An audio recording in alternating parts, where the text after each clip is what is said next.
What's going on, everybody? Welcome to CHGO Bulls, presented by PointsBet.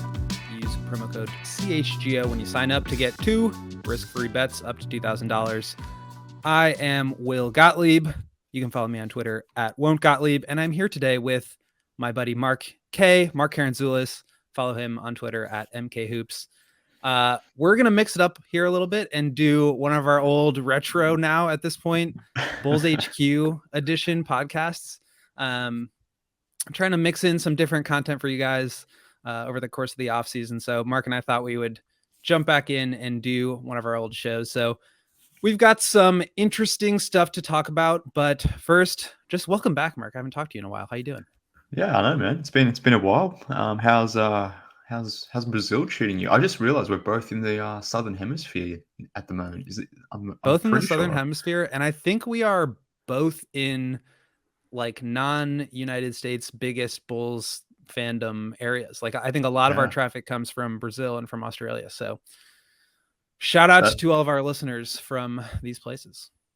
For sure, 100%. And I certainly know a few South Americans / Brazilians that tune in. So yeah, shout out to all those guys. I appreciate the support, of course. Absolutely. So today, we're going to talk about a few things. Number one is this buzzword that we keep talking about, that we keep hearing about, continuity, and what does it actually mean, and how does it like function in real life? What will it actually look like? So we're going to dive into that, and then a little bit more about just like the Bulls' sort of philosophy as an offensive team, the fact that they shoot so few threes, and whether or not you can be an efficient offense playing that way, and sort of how the continuity of the roster mixes in with that. And then what they can do to try to be a little bit better this year. Obviously, they played great at the start of last season, but really fell off. They need to find a way to, you know, even if it's not just reach that peak that they were at, be more consistent throughout, and then sort of get to a higher playing field when they're nearing or hopefully entering the playoffs. So let's, Mark, kick it off with this idea of continuity. This is something that you and I have been chatting about a lot. What does continuity even mean? Like, what they keep saying, we're going to, have continuity. We're going to bring back the same roster. Is it just like we're going to retain the same players? What does this mean? Like how businesses have their mission statements or their slogans, their one-liner type things that are very grand and very broad and don't really tell you much. I feel like this is the exact same thing in this instance, where it's like, it sounds nice. Continuity is a good word, but I mean, what does that actually mean in terms of, like, well, where does it apply? I guess, does it apply to just the core guys? Does it apply to the entire roster? Like, that isn't clear to me, or it hasn't necessarily been made clear by the Bulls. And I guess based on their actions, it pretty much applies to everyone, given that the majority of the roster is unchanged. Now, maybe that's just because of the offseason itself. Obviously, the true test of continuity will be into the season and how things change and evolve around that, assuming it does. But again, that comes back to what the Bulls view in as continuity. Like, is it just a one-season thing? Like, is continuity a thing or a theme that will continue over into the next season and the season beyond? So, like, there's so many questions that need to be asked around this aspect of continuity, but I don't necessarily think that those questions have been asked, or if they have, we certainly haven't received a good answer around it. So to me, like, it's a nice buzzword, but that's all it really is at this point. Yeah, buzzword is the perfect way to describe it for me. And so the first time we heard this was AK following the Bulls exit in the first round of the playoffs.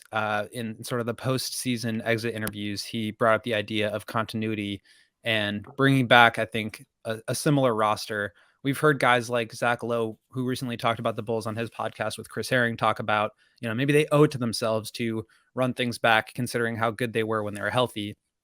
To me, it almost feels like a bit of an excuse for not doing anything, because, and this is like quickly heading down a dark path, but like it only means something until, like, continuity only exists until they make a move, right? And so you can say continuity.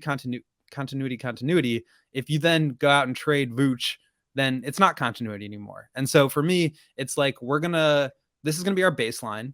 And of course, they're going to be talking about deals that they can make with other teams. Like, that's what you do. They're going to be taking calls. AK said that they're going to be looking in the draft. They're going to be trying to make trades. They're going to be like going after free agents, all this stuff that he talked about in exit interviews. And so for me, continuity is like the baseline of we're not going to make any changes unless we find a great change to make. And so I think for me, it's sort of just like this excuse is maybe too strong, but it's just like this idea that we're not going to do anything drastic just for the sake of doing something drastic. And we're going to be okay with the roster that we have because of, what we looked like when we were healthy. So let me ask you this. I mean, does this roster deserve continuity? Like, were they good enough to where you can say, yeah, well, they were healthy, they looked great? Does that make it, is that like a good enough reason for keeping the roster the same? I can understand why they would feel that way, and I think, to be fair, halfway through the season, I felt very similarly. So it would kind of be hypocritical of me to say that there's no justification for it at all, where I think you could easily talk yourself into it. Now, it's maybe somewhat problematic that someone like Lonzo or Caruso are so valuable to your team, like two role guys are so valuable to your team, that the minute you remove them from the puzzle, all of a sudden everything else crumbles. Like, that shouldn't happen. And maybe because that did happen, maybe that sort of puts the whole continuity theme at peril. So I can see both sides, I guess, is my point. But look, for me, and maybe we're a little bit different in this, because I know you were keen on the Gobert trade, and like, if you pull a move for Gobert, you're at least sending out Vooch and Pat. That wouldn't really necessarily continue or bring you that continuity, let's say. Whereas me, I wasn't interested in a Gobert deal. I wasn't necessarily interested in something huge or sweeping in that nature. What I wanted was moves around the edges, around the end of the rotation. And like, well, Mark, you got him in the form of Goran Dragic and Andre Drummond. I wasn't necessarily expecting that far down in the rotation, maybe a little bit further up, but like, let's replace Kobe White. Let's replace either Javonte or Derek Jones Jr. Obviously, you need to do something better at backup center than what the Bulls had. Tristan Thompson was an abomination, as was Tony Bradley. You can say that adding Andre Drummond is doing that, but it doesn't necessarily meet my demands. So what for me was, like, you could have continuity, but continuity doesn't necessarily stop you from doing or adding something really significant. And you guys the other day talked about the Celtics and their off season, like adding Malcolm Brogdon to be your sixth man effectively. Like, you're keeping your core in place, you're keeping that continuity, but you're adding a legitimate piece that's going to potentially raise the level of your team. And like, that's what I was kind of expecting, something like that. It didn't necessarily have to be Malcolm Brogdon, but adding a legitimate bench piece, adding another Caruso level player to your bench, someone else that you could realistically depend on. Because if we go back to the playoffs, the Bulls basically had 3.5/4.5 guys that Billy could, realistically depend on. So they needed to shore up their bench. And that's what I was hoping for of the offseason. I thought you could do that whilst being, continuing this continuity theme. So going back to your question, does this core deserve that? I think if I'm being positive, that they do. It would be a shame to see it be completely torn down just without getting a full season look at it. And maybe you won't even get that going into the season, depending on what happens with Lonzo.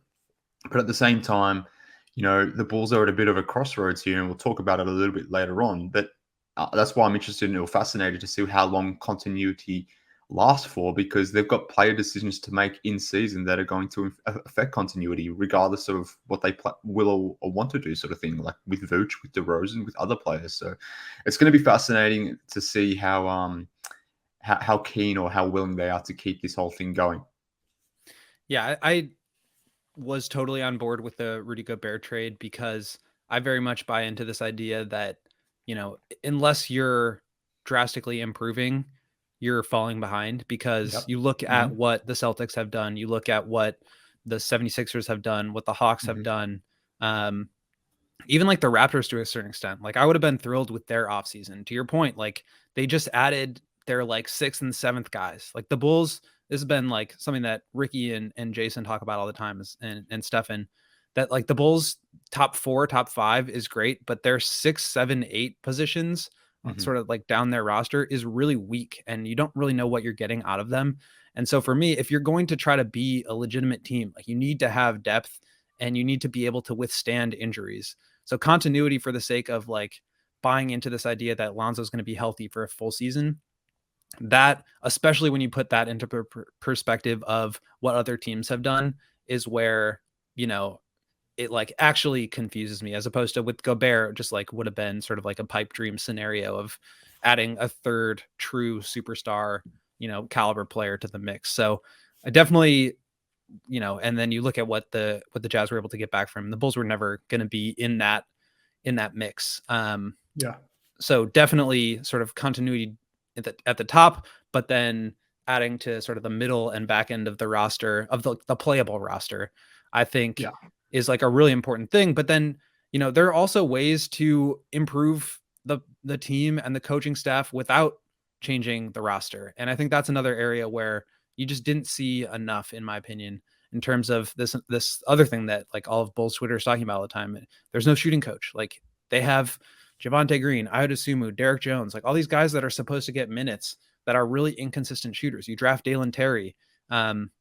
Vooch goes from 38% to 31%. Like you can't have this sort of variance, especially when you're shooting so few threes, and just continue to bring guys into the roster who aren't strong shooters and not help them improve. So the player development area, especially with regards to shooting, that was another area where I feel like you can have continuity while also finding ways to improve your team, whether it's on the floor or upstairs or in the coaching staff.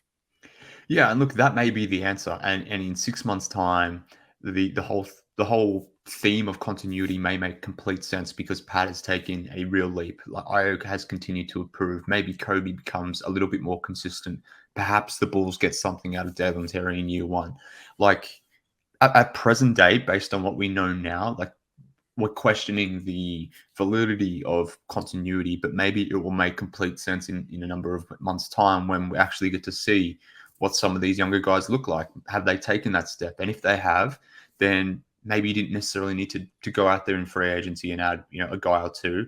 I mean, you could still argue you could do that whilst getting player development, and that is something I would definitely argue. But having said that, like the way to overcome your inactivity in free agency is by these younger guys taking that step, like Pat.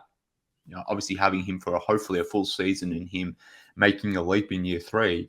That would overcome so much of what we're talking about because that's not a known quantity right now. That's why we obviously, I think, in my opinion, fairly questioning this whole thing. So I think you're right in saying that the way you can justify continuity is if, guys like Pat, by keeping him around and not including him in a Rudy Gobert deal or whatever trade you want to throw out there, if he takes that next step, if he develops as a player and you get something more out of Ayo, who had a fantastic rookie season, then that's a way where all of a sudden, rather than having 4 or 5 guys that you could truly depend on, now you've got 6 or 7 that you can really, throw in a rotation and be comfortable with. So that is going to be key for the season. We kind of already knew that anyway, like that player development was going to be central to what the Bulls had to do this season, given that they made very few changes that are going to impact the rotation going forward. So that is the biggest aspect to me going forward in this season. Like, what does Pat look like? What does Ayo look like?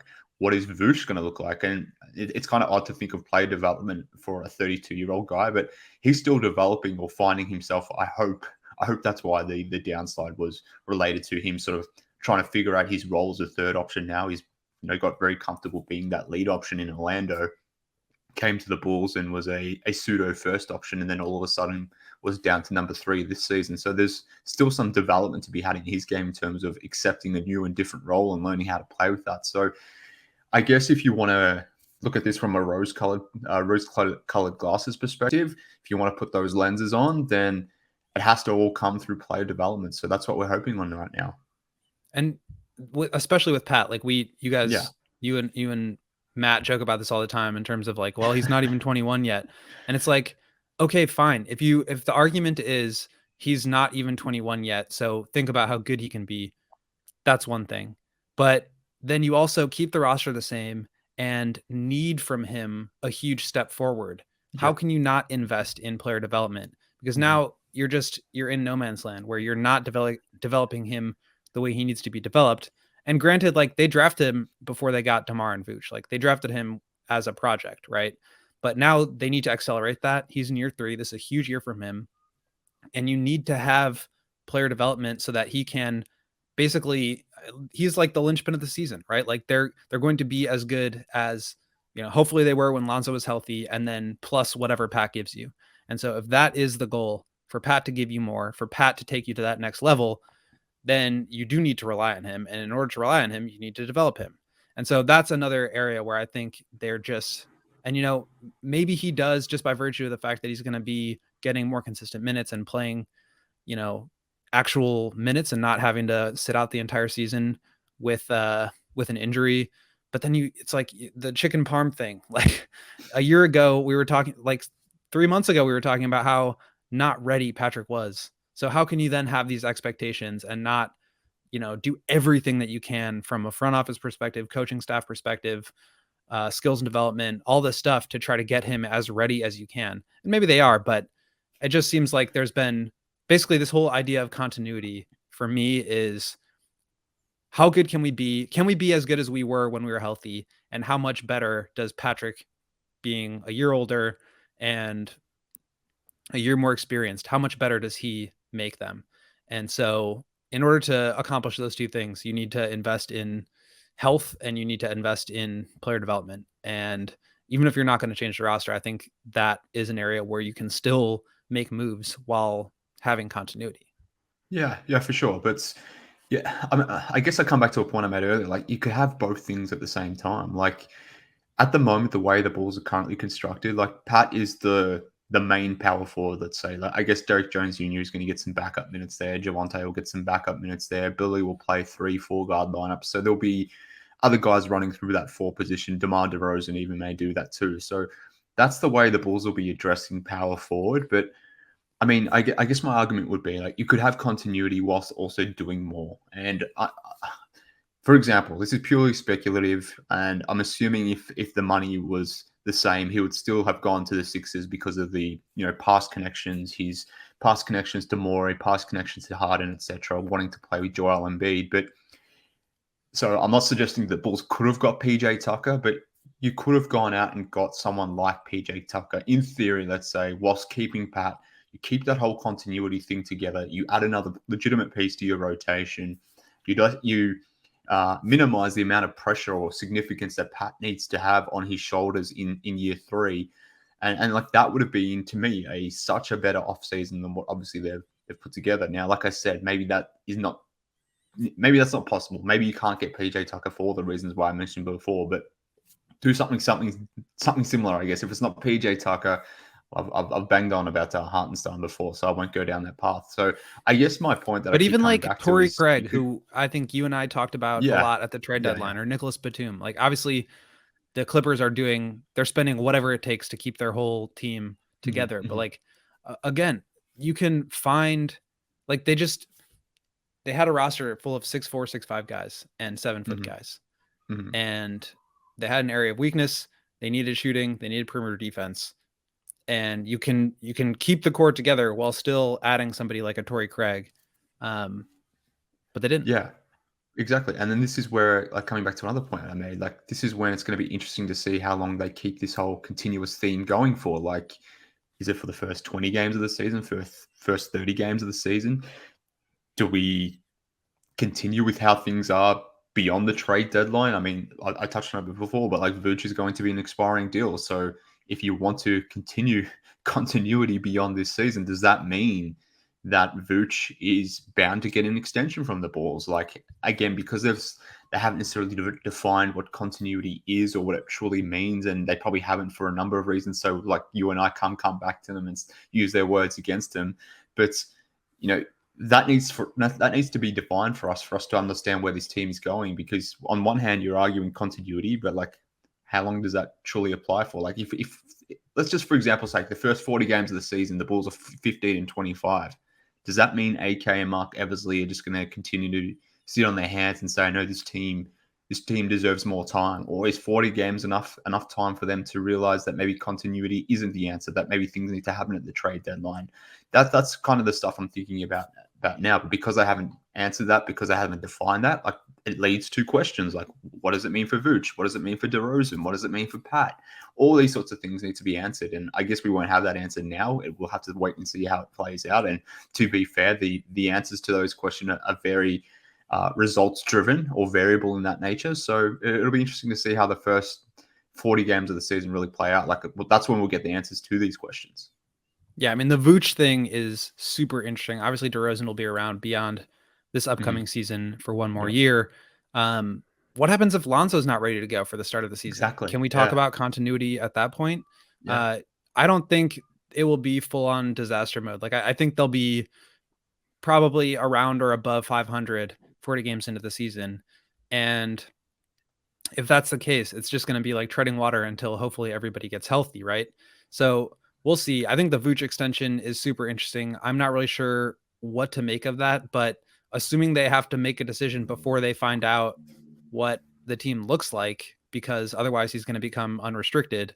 Like he's extension eligible now. So they either like take that into next season, and then it's a similar situation to not trading Derek Jones Jr. at the trade deadline, where you basically just lose that asset.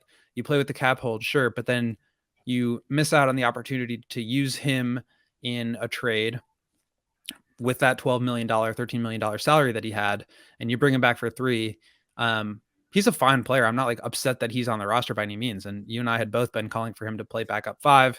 I think he is a really good guard defender. There's a lot of interesting stuff going on there, but he was a really good trade asset that they didn't use. And it takes you back to the idea of not keeping Larry Nance in that situation.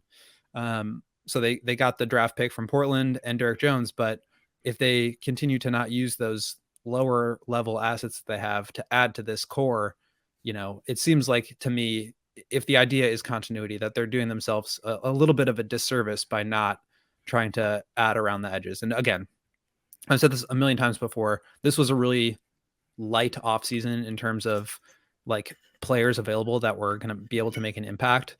And so I'm not like, there's not anyone that I'm super upset the Bulls didn't get. Obviously Hartenstein would have been great. And I think he would have been, the next era for the Bulls starting center at a really reasonable price. And so again, now it just takes you back to this idea of the Vooch extension and when or if that happens. So that I think is going to be sort of one of the underrated storylines for the rest of the summer and potentially the first half of the season, because to your point, what happens if 30, 40 games in, they're 500 or worse, or Lonzo's not healthy, but they're around 500. Like they're just going to continue to wait and see. And we've given Eversley and AK a ton of credit for being willing to be aggressive with trades and make moves. And now that the team is a roster built on guys that they've acquired, I'm interested to see what that next, like it's much easier to trade away a bunch of Garpax era guys than it is to send out 100%. Picks and players for guys that you want and then decide to trade them too. So super interesting to see what's going on with them. We'll continue to talk about that more in addition to sort of like if they are going to bank on continuity, what do they need to change or adjust with their style of play? But first, you've heard it before. I'm going to do my best Big Dave impersonation here. It's not going to be as good, but bear with me. You know the answer to the best way to support CHGO is to download the PointsBet app and use promo code CHGO when you sign up. If you do that right now, you'll get 2 risk-free bets up to $2,000. But that's not all. If you make a $50 or more first-time deposit, you will receive a free CHGO membership, which unlocks all of our web content. That means all of my writing, all of Mark's writing, and you'll get a free t-shirt, and you will just get a free membership to all of our content. So that just like free money up and down. It's really a mistake to not do it. $2,000 in free bets, free CHGO membership, free shirt, all for $50 in a first-time deposit. So what are you waiting for? It's time to elevate your live betting game. Once the game starts, you don't just bet. Mark, you want to tell them what they need to do? Well, I think the people will. They need to live their bet life. That just was so smooth. I'm really glad we did that. Do you reckon that's on Dave's level or Matt's level to figure out? I think we got some work to do. Let's just say if Matt We and got some Dave rehearsals. actually listen to this, I might hear about it. Uh, Let's talk about 3-point attempt rate, because the Bulls did not shoot very many threes. And we know it's very difficult in today's NBA to sustain good offense without being a good or high volume 3-point shooting team. They were super high in terms of 3-point percentage for the first half of the season, when guys like Javante and Derek Jones and Aya were all shooting 57% from deep. And we were all super excited about it. But obviously, that was going to come crashing down. And unfortunately, they all just fell off a cliff at the same time. And I think that's a huge reason why the Bulls really suffered offensively down the stretch and in the playoffs, especially obviously, the Bucks were basically just leaving them wide open. So Mark put together this graphic, Joe, you can throw it back up there, of just like the last couple seasons of 3-point attempt rate and win-loss record. And just this idea of, can you even be a good team if you shoot few threes? So Mark, what stands out to you here? Yeah, well, look, just coming back one step, like the reason why we're talking about this is an extension to continuity. Like we talked about that in the previous 20 odd minutes of the show, but because the Bulls roster is unchanged or largely unchanged, because we know that the Bulls were last in the NBA in 3-point attempt rate last season, it's fair to assume that they're going to be, if not last, then maybe bottom 5. So I took a look at like just over the last 3 seasons, just who was bottom 5 in 3-point attempt rate in the NBA. What was their win-loss record? How did that sort of stack up to sort of help answer the question, can you win at a high level whilst shooting threes? And I guess the takeaway for me is that I think you can, because the Bulls, as we know, they were 30th in 3-point attempt rate last season. They won 46 games. At one point, they were on track to win 55 games. So we know obviously what happened as to why they didn't necessarily win that amount of games, but even ignoring the Bulls for a second, the Phoenix Suns were 27th in 3-point attempt rate. They won 64 games last season. The Sixers in the 2020-21 season, they were one of the better teams in the East. They won 49 games in a 72-game season.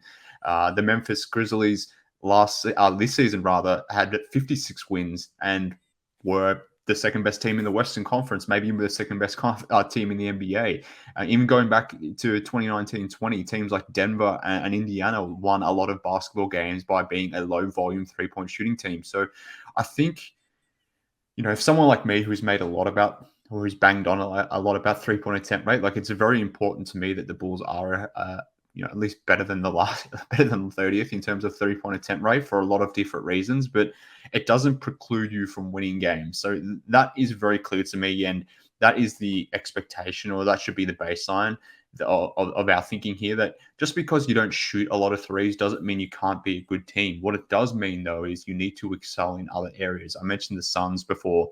They were the best mid-range shooting team in the NBA. So they were able to overcome their lack of 3-point shooting by finding other avenues to score, by exploiting that and being better at other teams in that, and making up that delta between the 3-point line.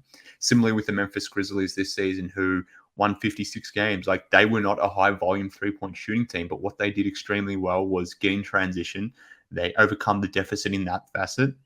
But they were also one of the best offensive rebounding teams in the NBA as well. So they were able to find extra points or make up that deficit in 3-point shooting by getting on the glass and scoring or creating second chances via offensive rebounding. So I guess it's somewhat elementary to say that if you're bottom 5 in 3-point shooting or the attempt rate, let's say, that you're going to be a bad team, because that isn't necessarily true. But what it does mean, or what it emphasizes, is that you have to find other avenues on offense to really make up for that gap in 3-point shooting. So the Bulls had that in the first half of the season, where they were one of the best transition teams in the NBA. With Lonzo and Caruso and the defense that were playing, they were able to overcome that gap in 3-point shooting by getting stops, getting in transition, and getting all those fast break points. We saw that completely disappear once Lonzo and Caruso went out, which meant obviously when their transition game went away, it sort of emphasized their lack of 3-point shooting, as we saw in the playoffs. So I guess, to answer the question, Will, like, yes, you can be a high level basketball team without shooting so many threes, but I guess the question now becomes, how are you going to make up that deficit? So that is now the question for the Bulls. Do they revert back to what they were doing in the first half of last season, or is what we saw of that second half of the season more telling or more representative of who they will be, particularly if Lonzo isn't ready to go? Yeah, I mean, Lonzo, this was a discussion I think that was thrown around a ton in terms of Lonzo losing you 8 3-pointers attempted per game. Yeah. Like, obviously, I think the number goes up a little bit with him back, sure. I think the efficiency leveled out the way that it probably would have. I don't think Lonzo has ever been. I mean, Lonzo's previous career high from three, I believe, was 37%. He shot 42 this year. So I think it's fair to say, he's probably going to come down a little bit as well. In terms of 3-point percentage. Yeah. Last 2 years prior to his season with the Bulls, in which he shot 42.3% on 7.4 threes per game, was 37.8 on 8.3 and 37.5 on 6.3. So super high volume and obviously high efficiency. But if you drop from 42.5 to 40 or 42.5 to 38, where he was the last season, I mean, that's a huge drop off. So they not only need him to be shooting a lot, but they need him to continue to make threes at a super high level. And, my takeaway from this thing that you put together, which I think is super interesting, is that, you need to have a true identity offensively in order to make up for that thing. And that's something that I asked Billy about it a few times over the course of the season, where it was just like, well, you're not shooting any threes anymore. Like, how do you fix it? How do you fix the delta? And the answer was like, well, basically, like, it's like the four factors. You got to get to the line a lot. You got to get out in transition. And so when you lose Lonzo and you lose Caruso and you lose Zach, and basically the offense turns into the DeMar DeRozan show, which, to be fair, he was awesome. But that you remove an entire part of the team's identity. I think that's an aspect of continuity that they're trying to get back to. But two, I think it makes the fans and the media and all these people just kind of forget how good they were. Now, the Grizzlies, who had a super high or super low 3-point attempt rate, were insane in transition. They had Ja, they had Bane, they had all these guys that run the floor. They were amazing. And so, I don't know if the Bulls are at that level, but what they had was really special in transition. Well, it remains to be seen whether that kind of style of play, it was a great balance. Like, they were able to play fast, but then also could get into this secondary transition with Vooch trailing, and then, flow into a third tertiary offense where it was like Zach or DeMar just like getting you a last 7 seconds of the shot clock look. And so that's like a really solid offensive possession, those three options. So we'll see if they can do that at a super high level. But again, it all comes back to this idea of continuity, where can you even rely on them? Because if Lonzo's gone, not only does it remove the 3-point attempt rate, it removes the transition game. And so now you've lost two aspects of your identity, both of which basically just kill you analytically, because you can't shoot threes and you can't get out in transition. So you're relying on free throws and offensive rebounds, and you're the worst offensive rebounding team in the league. So you're just relying on DeMar. And I think that just became overwhelming for him and for the rest of the team when shots just didn't fall for everybody else. Yeah, well, look, even with Lonzo, and I have the numbers, but when the Bulls were at their height, let's cap the date until the end of December 31, 2021. So it's not exactly halfway, but it's like 35 games into the season. The Bulls were 29th in 3-point attempt rate, and that was with Lonzo playing most of those games. So even with Lonzo, the Bulls are a very low volume 3-point shooting team. So to me, there's no getting around that. But particularly because the roster has remained unchanged, I would expect going forward into next season, the Bulls are going to be a very low 3-point attempt rate team, which is concerning. But there's ways around that, as I sort of alluded to. And as we've cited, like the Phoenix Suns got around that by having Devin Booker and Chris Paul and maybe potentially Kevin Durant, by mid-ranging the hell out of teams and just being so efficient from there that it overcame. And Ayton shoots like 60% from the field, and Mikal Bridges is really good at it. Like, Yeah, they exactly. had so many mid-range weapons, and I think I do worry that these are the exceptions that make the rule, as opposed 100%. to this is the avenue to do it. Completely agree. They are the exceptions. They're potentially outliers.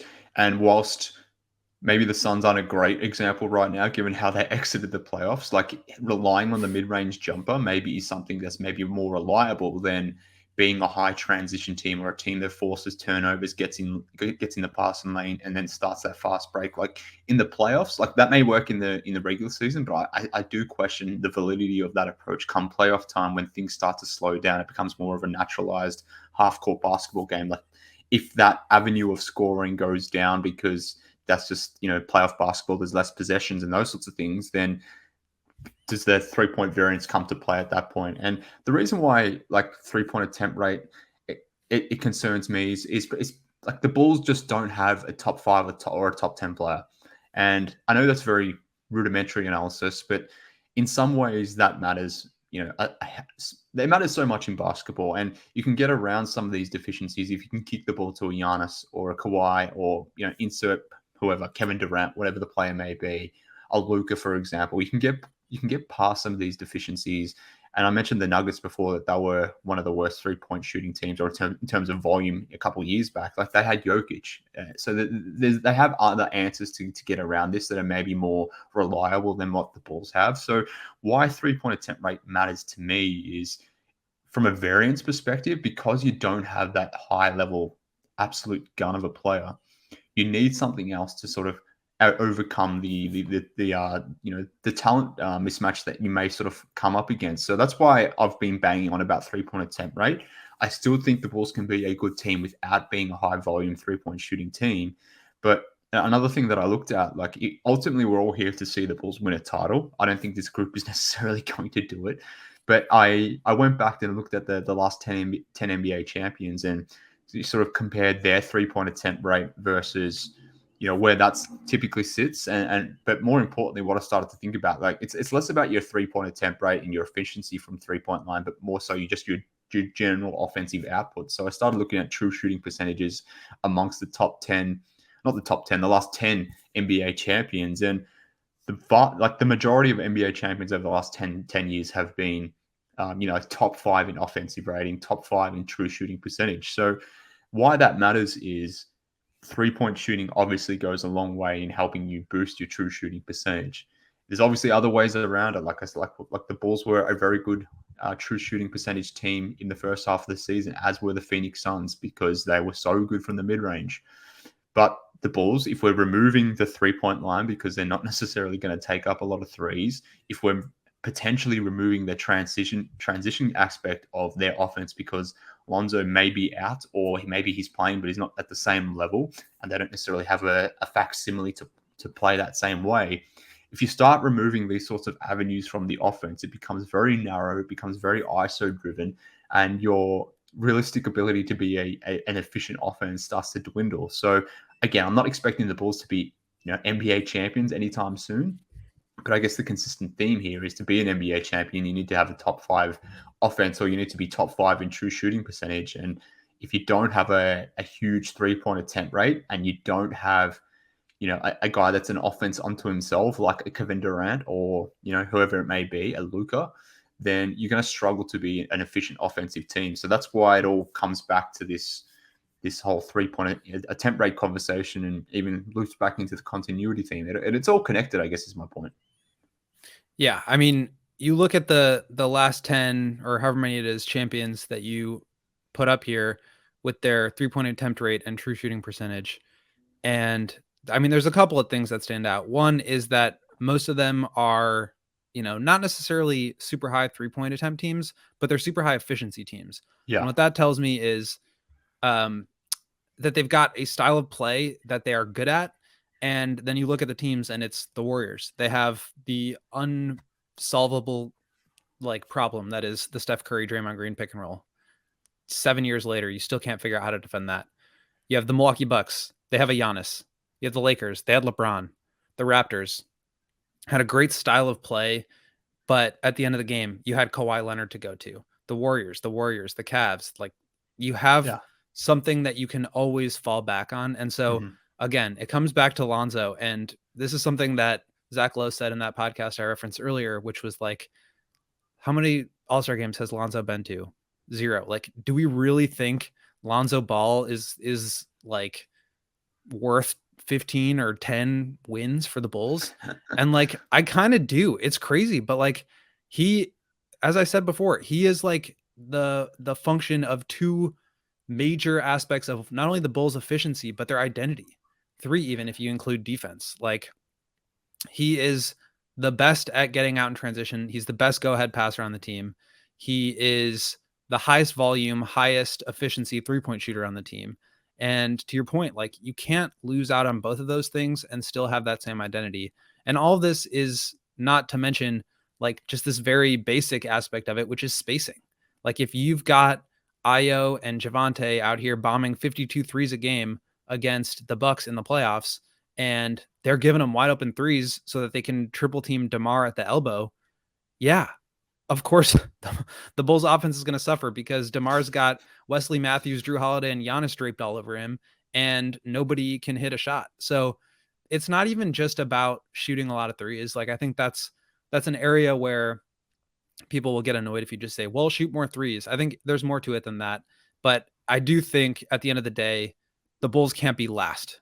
Like, you can be in the bottom 10 and get over it if everybody is healthy and DeMar is playing well and Lonzo has the team moving in transition and they're getting stops on defense, getting steals, live ball turnovers, getting out in transition and moving the ball, and he's shooting a ton of threes. Like, they can be okay if they're a bottom 10 team, but to be last by like a significant margin, I think that's not enough. And then you also look at it in terms of going into the playoffs as a super low volume 3-point shooting team, not having worked on that or practiced that at all.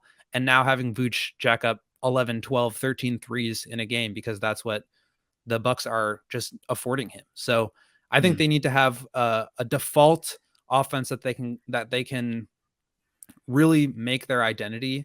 And maybe Lonzo is the key to that, and why he is so important and valuable to just like the general outcome of this team.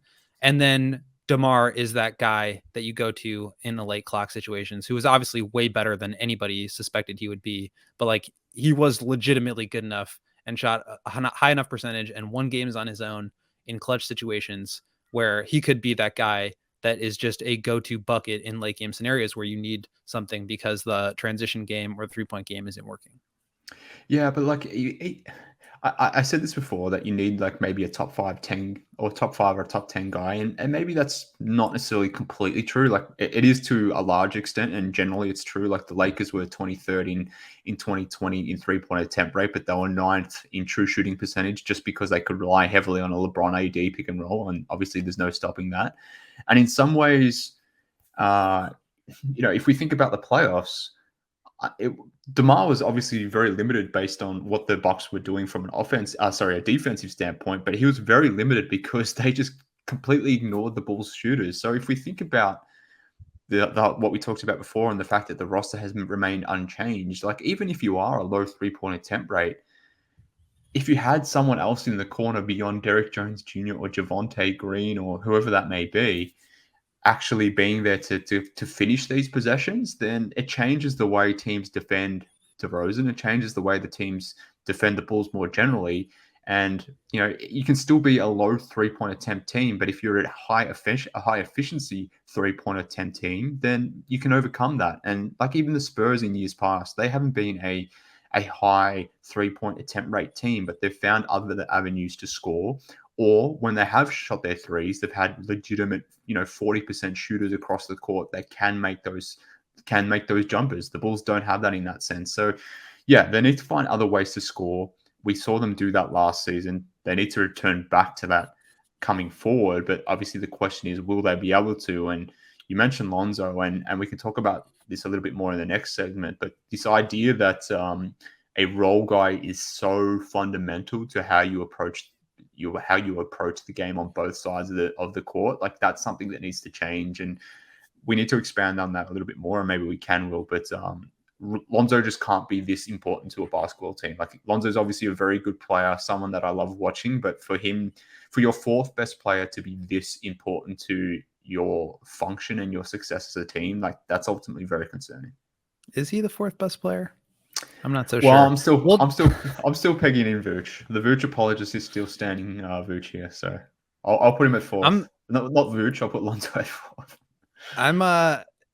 I've waffled a little bit on Vooch. I still am probably higher on him than most, for sure. But I am also the world's leading Lonzo appreciator fan club. So I don't know, man. I mean, the Bulls were built in such a funky way where this hypothetical doesn't really work. But like if you replaced Vooch with like a replacement caliber center for the entire season versus Lonzo with a replacement caliber guard, I feel like the team suffers more without Lonzo. And again, that just all comes back to identity and continuity and what you need to be in order to win at a high level. And we'll talk about that more. But first, I want to tell you about FOCO. FOCO is the home for the best Chicago sports coverage and all of its merchandise and collectibles. So we partnered up with FOCO, and you can secure your access to the best collectibles and gear around Bears, Cubs, White Sox, Blackhawks, Bulls. FOCO has something for you, for a friend, for your kid, a parent, anybody you know wants some Chicago sports gear. Obviously, you want to get in the CHGO locker and get them a t-shirt there. But once you're done with that, you can get them some gear from FOCO. They've got collectibles. They've got swimsuits, bobbleheads, t-shirts, Crocs even. Might have to get myself a pair of Crocs. I've been thinking about it for a while. But whatever you need, FOCO has got you covered. Head on over to foco.com or click the link below in the YouTube description, and you will get 10% off all non-presale items by using code, you guessed it, CHGO. So check that out. FOCO's got some great stuff, and we'll hook you up with 10% off. Mark, let's talk about just this idea of what they need to do to improve, because obviously the identity was kind of wonky towards the end of the season. And as we talked about, the 3-point attempt rate didn't help things out. The defensive scheme that they built on two guards, which I think is super rare in the NBA, was completely derailed when those guys went down. So what do they do? What do they do? I'll leave it vague.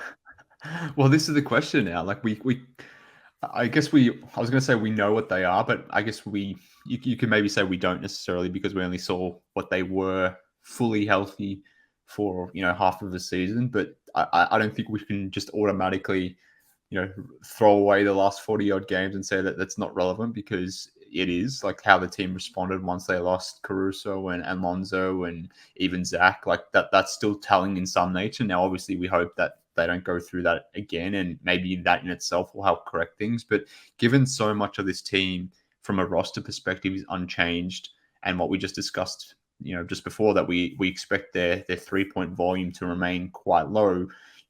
We have to start asking the question, like, what can the Bulls do to make themselves different? What can they do internally to boost them up from their sixth place finish in terms of the standings last season to something more? To can they get up to the third seed as an example? Can they be a team that in the event something doesn't necessarily click with the Sixers or whoever it may be, maybe the Bucks takes a step back, maybe the Celtics from last season aren't able to replicate what they did last season into next season? Like, in the event something like that happens, can the Bulls be that team that is, well placed to take a step in that sense?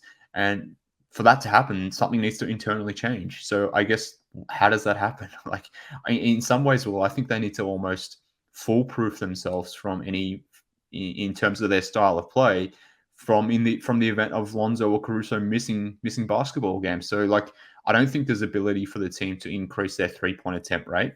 I think that would be nice, but based on the roster itself, I don't think that's going to happen. So I started to think about the defense. Like, can the Bulls, or should the Bulls, return back to their style of defense that they were playing in the first half of the season, where they were just so manic in getting into the passing lanes, being so aggressive on screens, and really being, at the point of attack, they were so damn good that defense was sort of fun or fueling their offense. Like, is that something that should continue to happen, knowing that someone like Lonzo or someone like Caruso is so susceptible to injury? When if you remove those pieces, then all of a sudden your defense is gone. So I'm starting to think about, like, does it make more sense for the Bulls to injury-proof their defensive scheme some by maybe dialing back the way they play their defense, maybe not being as aggressive, maybe not being so Lonzo or Caruso dependent, not forging your defensive identity around these guys, which maybe is not the right thing to do, given that's what you sort of brought them into to do. But at the same time, if we saw what the Bulls look like without those guys, so can you build a defensive scheme that is less dependent on Lonzo and Caruso? I think that's something that Billy and the coaching staff need to look at, and you need to also almost plan at this point for those guys to be missing games. So that's something that I think they need to do is maybe change their defensive scheme a little bit, maybe be a little bit more conservative in nature, just for it to be a baseline of what you can fall back to in the event that Lonzo or Caruso isn't there. And I think Bulls fans should be still banking on that not happening, I guess, or happening rather, that one of Lonzo or Caruso is going to be missing games at some point. So what do you fall back to? So if you're going from one drastic style to another because those guys are removed, like that's when you get into problems. But if it can be a little bit more, I guess, malleable in that sense, or not extreme when you remove one of those guys, then I think that's something that they need to do. Yeah. So do you mean like Lonzo proofing it while Lonzo is healthy, or yeah. So yeah, I mean, I think there's some validity to that, but I also think that's kind of what happened, is that they just got really conservative, and that made Vooch look really bad because now he's supposed to be at the level of the screen and wasn't up there. And, you know, the help defense that Lonzo provides was now DeMar, and that is not good. So I think it's just a product of the roster being super top heavy in terms of, you know, offensive talent and defensive talent. There's like two good defenders on this team. Obviously, you want to see some internal development from guys like Io. Dalen Terry could be another guy that is really successful at the point of attack. I honestly think like Derek Jones Jr. is a much better defender of guards than he is of bigs, just because of how like slender he is. He's super long. I think if you just put him on the ball and he defends at the point of attack, he'd be a lot better. So I do think they're kind of built to withstand that, but obviously they're not good enough without those guys, just because nobody is. But I think when they got a little bit more conservative, that's when they kind of lost their identity. But I guess what I'm saying is this: like the Bulls were so aggressive at the point of attack because, one, they had Lonzo playing at the point of attack, for example, or they had Caruso at the point of attack defending the initial pick and roll. But then behind him, they had someone like Lonzo who could be that weak side help guy that could, you know, rotate all over the court and could make up for some missed rotations. But if you dial back Caruso and his aggressiveness at the top of the pick and roll, and, you know, maybe you don't play as heavy in the passing lanes as Lonzo has, or you don't necessarily rotate as heavy as you have in the past, then when you remove one of these guys from injuries, all of a sudden the rest of the team isn't, you know, reliant on Lonzo coming in and helping in the way he was before. If you're sort of already pegging it back, I'm not necessarily suggesting that they need to go completely away from their identity, but if you just peg it back 5 or 10%, then your defense isn't as aggressive. You may be not in rotation as much. You're maybe not reliant on help defense as much. That way, you know, guys like DeMar and LaVine, they don't have to be that split second there.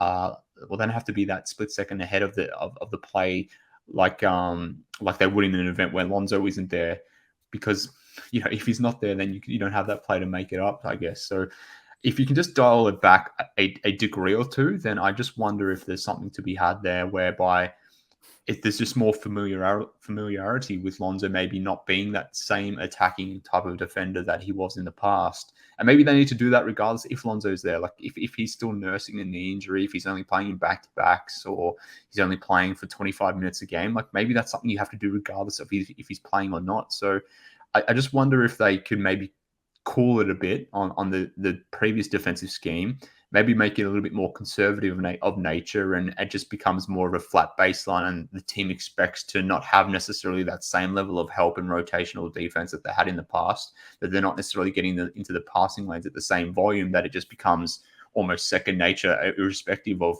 whether Lonzo is there or not. But when you're going so balls to the wall in one scheme, and then all of a sudden you remove that and you have to figure out a completely different defensive scheme all of a sudden, I think just that sudden shock of changing styles is more, it's more problematic, I guess. So I'm just trying to find a more blended approach. Yeah, I think that makes sense. If they were a team that you could clearly peg into the top 6 and say they're going to make the playoffs, let's take that regular season a little bit easier and not go so aggressive, I would definitely be more on board with that. And I think they probably should dial it back a little bit. But part of me is also like, this team needs to be able to play to their identity, whether or not Lonzo's on the floor. So what does that mean? It means Dalen Terry gets really good at reading from the weak side and making those similar kinds of plays. Obviously, he's not going to be as good as Lonzo because I just don't think there are very many players who are.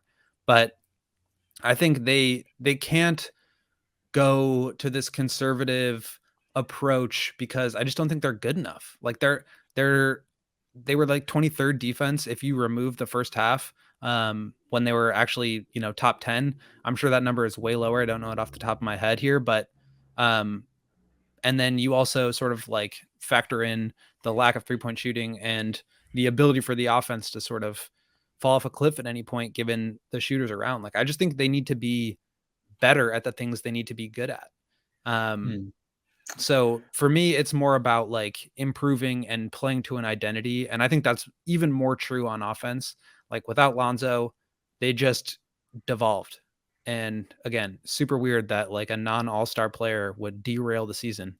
It was true on both ends. So I definitely, see what you're trying to say. And I think realistically they should do that. But part of me is also just always feeling hyper aggressive when it comes to, making trades or trying to improve the roster or, trying to play to a certain style. Like I think the most disappointing thing for me about the way that the last season ended was that they just completely lost sight of who they were and they could not figure out why or how. And I think playing to a certain style will always be an anchor for you, that if you say, well, we're just going to be, not the same defense anymore, I just think you're going to lose sight of who you are. And that will really make you suffer. Yeah, I certainly get that point. But at the same time, I thought the Bulls defense in the playoffs was actually quite good. And that was obviously without Lonzo. And obviously they had Caruso, but maybe not 100% of his value because he was still, I think, lingering in terms of injuries, or injuries were still lingering. So I think they still have the ability to be a good half-court defense. Maybe not top 10, but if they could be, 13th, 14th, 15th with a more conservative scheme, one that is less Lonzo dependent or less Caruso dependent, let's say, and they're playing maybe a little bit more reserved in nature, which then, like I said, puts the defense less in rotation, which means you've got less of a chance that DeRozan or LaVine or even Vooch are going to miss a rotation. Then I'm more about that, to be honest with you. And even like we can move towards the offensive end, but this idea of Alonzo proofing the entire team, I think is very important to me, because I'm not convinced that he's someone that's going to be around for the majority of the season. So if we start building this team's identity and its traits around someone like Lonzo, which ideally you would really, as you sort of said, like, be super aggressive about it. I just can't do that because I just don't trust Lonzo's knee. I don't trust his health more generally. He's missed a chunk of games in 4 of his first 5 seasons. So I can't be building my team's identity around Lonzo. It was fun while it lasted, but I just don't think that's something. It was fun while it lasted. It was amazing. I loved it. I thought this team, could have been the first seed in the East with it, but I don't think it's something you can bank on. So I guess that's where I'm coming from. And I'm, unlike you, maybe, where you're hyper aggressive and wanting to pull trades and wanting to make these drastic changes, I'm the complete opposite. I'm very conservative in that sense. I'm all right. Let's take stock. Let's see how we can foolproof this to a degree where we don't go back to that situation where you're losing more games than you're winning. And maybe I won't experience the highs that you do, Will, in that sense. But yeah, I guess that's how I'm there's certainly pros and cons for each approach, right? Yeah. You if you're taking huge swings, you're striking out a lot and you're hitting a lot of pop flies, but you're also hitting some home runs. If you're hitting for average, you're getting on base, but you may. I keep on throwing out baseball references. Like I don't know what's going on with me. I'm just like, I'm preparing for the Cubs to trade Wilson Contreras, and it's making me sad. But anyway, you should probably not watch any Cubs baseball right now. You should watch CHGO Cubs, but not the Cubs because they're really a sorry team. I think this is a good place to stop. I think this has been a really awesome conversation, and I'm curious for all of those who listen. If you want to keep hearing Mark and I ramble on for an hour, if you have any topics or areas for us to discuss, we're trying to get like theoretical and philosophical here in the off season because there's not anything to react to. So shoot us some ideas, and we'll try to start doing these with some regularity. But Mark, it's been a lot of fun. I am glad to be doing this CHGO HQ thing that we're doing. So that's been fun. But yeah, we'll tune back in for this at some point soon. Mark, for you at MK Hoops on Twitter, Joey behind the sticks. Always appreciate the work that you're doing. Hey. I am Will. Hey, Joey. I'm Will at Will Gottlieb on Twitter. Follow us, follow CHGO Bulls, like, subscribe, all that fun stuff. It helps us out a lot. We'll talk to you next time. See Red, be good.